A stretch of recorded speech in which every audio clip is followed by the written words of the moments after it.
Wow এটা fry করে ফেলবো।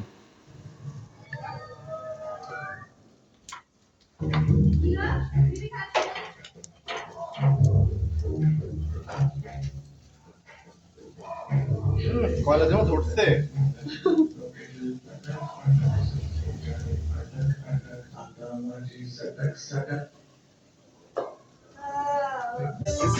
কেমন হাত দিয়ে একটু দেখাও তো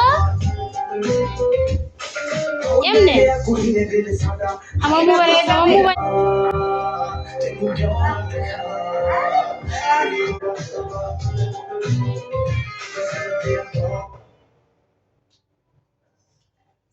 পাড়াই দিও না কেন তুমি গিলো গিলো বলো 106 इन्होंने सा एक चैलेंज ले लिया नॉक्स में उन्होंने ये कहा है कि वो एक बीट पर बहुत सारे गाने गाने वाले you think that's gonna happen I think it will happen but wait at it. Gilsa